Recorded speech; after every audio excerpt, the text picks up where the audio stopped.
Mister Ram. Thank you. கள்ள மார்க்கெட்காரங்களை பத்தியும் கருப்பு பணம் பதுக்கி வச்சிருக்கவங்கள பத்தியும் எழுதி அவங்க முகமுடிகளை கிழிச்சவங்களுக்கு பத்திரிகையாளர்கள் நடந்த பாராட்டு விழாவில் டிவிக்காக ஒரு பேட்டி எடுக்க வந்திருக்கேன். ரொம்ப சந்தோஷம். பொருளாதார சீர்கேடுகளை பத்தி புள்ளி விவரத்தோட எழுதி பல பெரிய மனுஷங்களோட பகைமையை சம்பாதிச்சுக்கிறீங்களே, இதனால உங்களுக்கு ஆபத்து வராதா? கண்டிப்பா வரும். ஆனா அதை பத்தி எனக்கு கவலை இல்லை. ஆபத்துகளை கண்டு பயப்படுறவனால எந்த ஒரு நல்ல காரியத்தையுமே செய்ய முடியாது. பொதுவாவே நம்ம நாட்டு ஜனங்களுக்கு நடக்கிறது நடக்கட்டும், நமக்கு எதுக்கு வம்பு அப்படிங்கிற ஒரு மனோபாவம் வளர்ந்து போயிடுச்சு. இந்த மனோபாவம் தான் சமுதாய சீர்கேடுகள் மலிஞ்சு போறதுக்கு காரணம். இது எப்படியாவது மாத்தியாகணும். உங்க ஒருத்தரால அதை மாத்த முடியுமா? கண்டிப்பா முடியாது. ஆனா நல்ல ஒரு ஆரம்பத்துக்கு நான் காரணமா இருக்கேங்கிற ஆத்ம திருப்தி எனக்கு கிடைக்குது. எனக்கு அதுவே போதும். உங்க வருங்கால திட்டம்? பொருளாதார மேம்பாட்டுக்காக அரசாங்கம் எவ்வளவோ நல்ல காரியங்களை செய்து பல நல்ல திட்டங்களை போடுது. ஆனா அதெல்லாம் பொதுமக்களுக்கு போய் சேராம இடையில சில தரகர்கள் ஏகப்பட்ட தில்லுமுல்லுகள் செஞ்சு பணத்தை கொள்ளையடிக்கிறாங்க. என்ன ஆபத்து வந்தாலும் அதுக்கெல்லாம் பயப்படாம இப்படிப்பட்டவங்களுடைய ஊழல்களை எல்லாம் அம்பலப்படுத்துறது தான் என்னுடைய ஒரே லட்சியம்.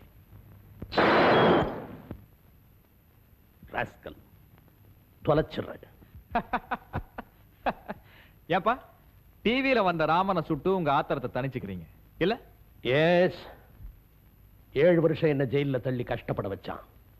இப்ப ஹோம் பிசினஸ்லயும் குறுக்கிடுறான். பிசினஸ் மட்டுமல்ல நரேந்தர், என் கடத்தல் விஷயத்தை பத்திரிகையில எழுதி எனக்கு பல லட்சம் ரூபாய் நஷ்டம் உண்டாக்கிட்டான். என் கான்டென்ட் பத்தி எழுதி என் பிசினஸ் கெடுத்துட்டான்.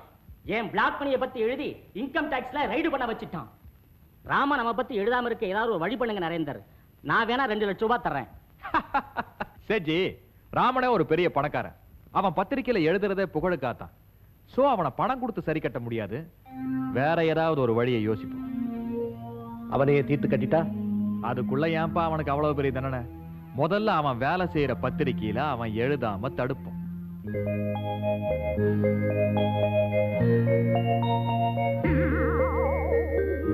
ஏண்டா டேய், வச்ச கண்ணு வாங்காம உன் சித்தப்பனையே பாத்துக்கிட்டு இருக்கிறியா? இவருக்கு மட்டும் என்ன மாதிரி பல்லு எடுப்பா இருக்கு, ஆனா அப்பாக்கு தான் பல்லு அழகாவே இல்ல. இருக்காது இருக்காது, நீதான் உன் சித்தப்பனையே உரிச்சுக்கிட்டு வந்திருக்கிறிய. பல்லு சொல்லு மூஞ்சி எல்லாம். அப்ப இவரை உனக்கு தெரியுமா? தெரியுமா? பைத்தியக்காரா, இங்கதான் வளர்ந்தாரு. இங்கயா? அங்க இல்ல, இங்க. இவரை வளர்த்ததே நான் தான். அது ஒரு பெரிய காதல் கதை. இப்ப சொன்னாலாம் உனக்கு புரியாது. வயசு வரட்டும். என்ன நீ எதை கேட்டாலும் வயசாகட்டும் இழுத்தடிக்கிற? நீ கேக்குறதெல்லாம் அடல்ட்ஸ் ஒன்லி கேள்வியா இருந்தா அப்படித்தான். அடல்ட்ஸ் ஒன்லினா என்ன? வயசு வந்தவங்களுக்கு மட்டும். அதுக்கு எத்தனை சாகணும்? முந்தி எல்லாம் 18 வயசு, இப்ப 10 வயசுல எல்லாம் தெரிஞ்சுக்கிறானுங்களே. இப்ப எனக்கு என்ன வயசு? உனக்கு 5. இன்னும் 5 வருஷம் போகணும். அவ்வளவு வருஷம் ஆகும்? அதுக்கு நான் என்ன பண்றது? ஹலோ, நான் சாயிப்புள்ள பேசுறேன். கொஞ்சம் இருங்க.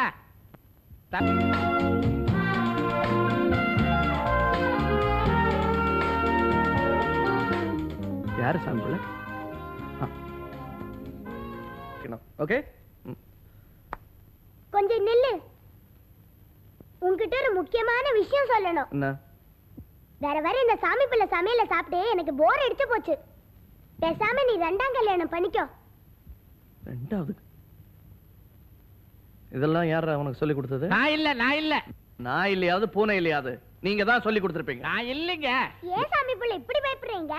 ஆமான்னு சொன்ன தலையா வாங்கி போடுவாங்க. பாத்தீங்களா, இவ்வளவு செல்லம் கொடுத்து வச்சிருக்கீங்க. உங்களையே நீ வா போன்னு பேசுறான். 10 குறைக்கு பெரிய பெரிய விஷயங்கள்லாம் வேற சொல்லி கொடுத்து அவனுக்கு கெடுக்குறீங்க. நான் சொல்லி கொடுக்கலீங்க, அவன் தாங்க எனக்கு சொல்லி கொடுக்கறான். பேச்ச மாத்தாதீங்க. கல்யாண விஷயம் என்னாச்சு? இந்த பாருங்க, சும்மா அவர் மிரட்டாதீங்க. அவர் சின்ன பையன், உங்க அளவு அறிவு வளர்ச்சி அவர் கிடையாது. தவிர இப்ப உடனே கல்யாணம் செஞ்சுக்க முடியாது. நான் அவசர வேலையா வெளியே போயிட்டு இருக்கேன். நீங்க பொண்ணு பார்த்து வைங்க, வந்ததும் நான் கல்யாணம் பண்ணிக்கிறேன். வரட்டுங்களா? சரி. Yes, come in. வாங்க ஆசிரியரே. என்ன இந்த சீட்ல பார்த்த உடனே உங்களுக்கு கொஞ்சம் அதிர்ச்சியா இருக்கணுமே? இருக்கும்.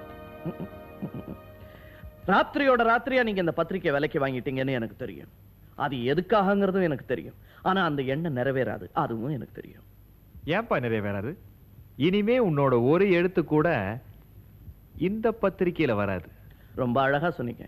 இனிமே என்னுடைய ஒரு எழுத்து கூட இந்த பத்திரிக்கையில வராது. ஆனா வேற எந்த பத்திரிகையிலாவது வந்ததுன்னா உங்களால என்ன தடுக்க முடியும்? ஏன் முடியாது?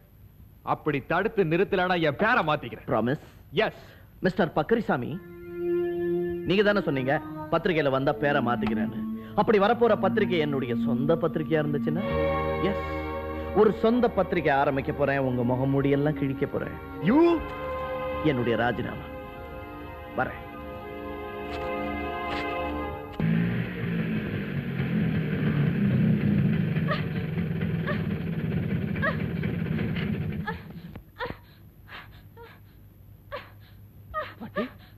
பாட்டி,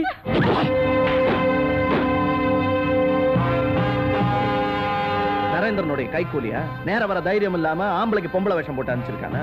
ஒண்ணு வீண் போல. இந்த புடவைய அவனை கட்டிக்க சொல்லுங்க. போட்டப்ப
சார் சார் சார் சார்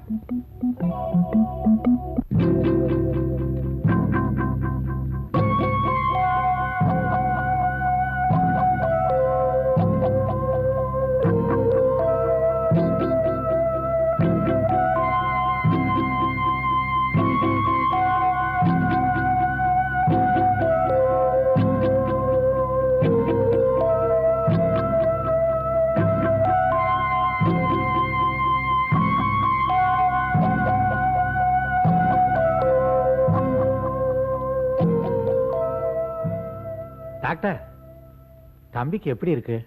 நீங்க அவர் வீட்டு காரியஸ்தன். இவன் அவரோட ஒரே பையன். வேற யாரும் நெருங்கிற உறவினர்கள்? வேற யாரும் கிடையாது. ஏன் அப்படி எல்லாம் கேக்குறீங்க? கவலைப்படாதீங்க, எங்களால ஆன முயற்சிகள்லாம் நாங்க செய்யறோம். கடவுள் இருக்கார்.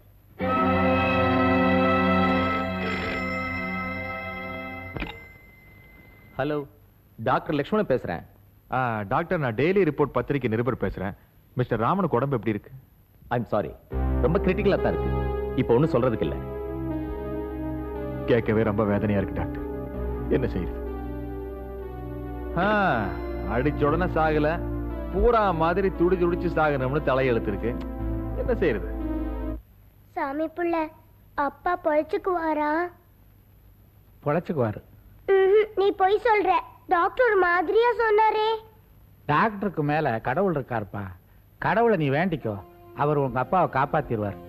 நான் கூப்பிட்டா கடவுள் வருவாரா? கடவுள் வருவாரோ வரமாட்டாரோ, நீ கூப்பிட்டா உன் சித்தப்பா கண்டிப்பா வருவார். சத்தப்பா நாங்க எப்படி வருவாங்க?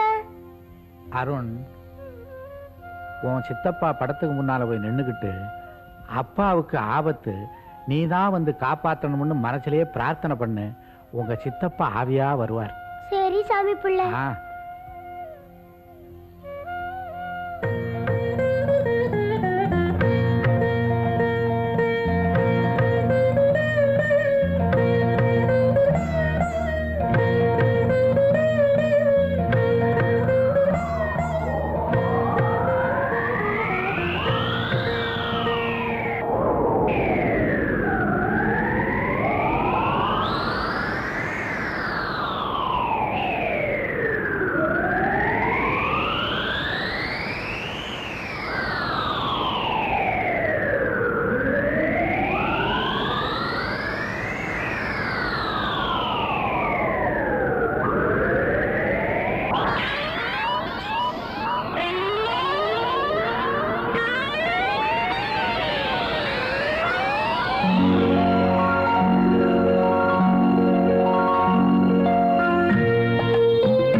இதுல என்னடா அதிசயம்?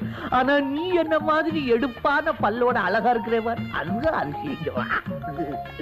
உங்க அப்பா என்ன மறந்தாலும் நீ என்ன மறக்காம ஞாபகம் வச்சு கூப்பிட்ட பாரு, அது போது எனக்கு அது போது. பல்லாண்டு வாழ்க.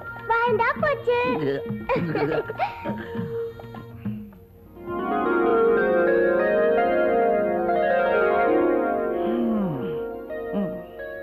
செம்பகத்துக்கும் கொடுத்து வைக்கல, அல்பாயுசிலேயே போயிட்டான். ஆமா சித்தப்பா, நான் பிறந்த உடனே அவங்க செத்து போயிட்டாங்க. பாவம். சித்தப்பா உங்களுக்கு ஒரு விஷயம் தெரியுமா? அப்பாவை அடிச்சுட்டாங்க, ஆஸ்பத்திரியில இருக்காங்க. தெரியுமே. தெரிஞ்சிருந்து ஏன் அங்க வரல? அதுலதானே சிக்கல். ஆவி இருக்குன்னு நம்பி மனப்பூர்வமா என்ன கூப்பிட்டா நான் வருவேன். இப்ப நீ கூப்பிட்டா வந்துட்டு அண்ணே அண்ணே. சித்தப்பா, அப்பா மயக்கமா இருக்காருல்ல? அதுவும் சரிதான். இருந்தாலும் நான் உணர்ச்சி வசப்பட்டுட்டேன். என்னதான் இருந்தாலும் எங்க அண்ணன் இல்லையா? இங்க பாரு, கையில பிக்கிலையும் டீப் ஏத்தி விட்டுருக்காங்க. மூச்சு விட முடியாம சிரமப்படுறா. உங்க அப்பனுக்கு வேலையா போச்சு. ஏதாவது ஆபத்துல மாட்டி கொண்டு அப்புறம் ஆபத்துதான் காப்பாத்தணும். ஆபத்து வாழ்ந்தவனா இப்ப நான் வந்துட்டேன்ல, இன்னும் ஒரு வாரத்துல பாரு பாங்கூட்டியாட்ட துள்ளி குதிச்சு ஓடி ஆந்துருவான். என் பிரார்த்தனை வீண் போகாது. பாரு, இப்பவே முகத்துல ஒரு புது கலை வரல. என்ன சொல்றீங்க டாக்டர்? நிஜமாவா? ஆமா சார், நிஜமா தான் சொல்றேன். ராமனுக்கு இனிமே ஒன்றும் ஆபத்து இல்ல. By God's grace he recovers well. இப்பதான் என் மனசுக்கு நிம்மதியா இருக்கு டாக்டர். உங்களுக்கு எப்படி நன்றி சொல்றதுன்னே தெரியல.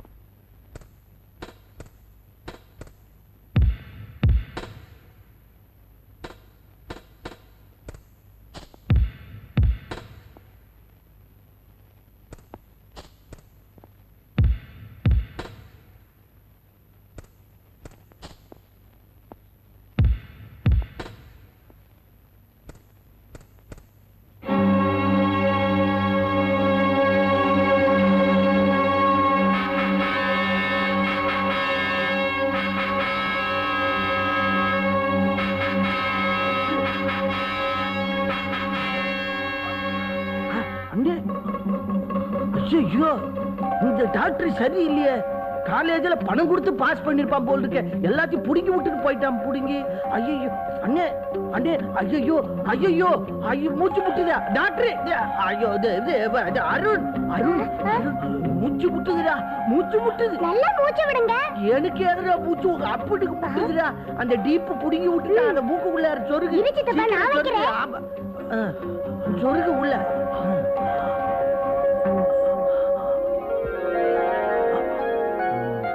எல்லாம் சொல்லிக்கிட்டியா? அதுல அந்த இப்படி இறக்கம் இல்லாம பிராணவாயுவை புடுங்கி விட்டுட்டு போறானே, இவன் டாக்டரா கொலகாரனா?